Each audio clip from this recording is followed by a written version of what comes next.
Coming from your background, I was surprised that, this is where you ventured into the startup community with crowdfunding. What led you in that direction? I'm an entrepreneur, and I had made a bunch of investments in maybe about 59 companies myself, and most of them failed. They failed because they couldn't raise any more capital. And I was not a very good investor because I invested in everybody. I didn't just pick the guys from Stanford. I mean, seriously, I was going for smart entrepreneurs from diverse backgrounds, women, men, people of color, everything.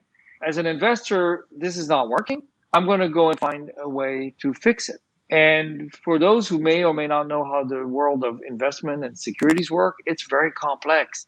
It's so complex that at every point you're turning, you could get a barrier or you could get in trouble with the SEC, or it's just awful. But that's the way the rules work, to protect investors. So what is the solution? And so it turns out I looked at the Kickstarter model very carefully. And I said, you know what? There's something very powerful there with Kickstarter. People are passionate. The one that really clinched the deal for me was Oculus Rift. This is a VR headset that you put on. I'll go get mine. Everybody got excited on Kickstarter. Yeah, exactly. 7,000 backers, $3 million raised, and everybody was like, this is going to be a revolution.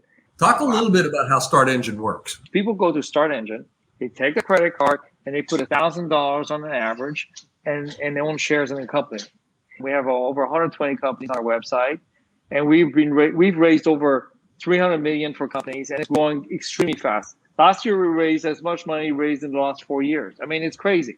This year, we'll probably raise more money than we raised since the beginning of the company. We launched a trading marketplace, and it's basically NASDAQ for small companies. For the first time ever, not only can you own the stuff, but you'll be able to have some early liquidity.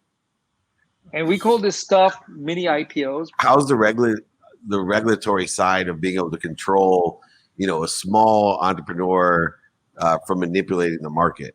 First, we don't allow market makers. These are the intermediates that buy shares, hold them, and then sell them, right? Not permitted. We don't allow options. No options, no puts and calls, none. And it's pure peer-to-peer.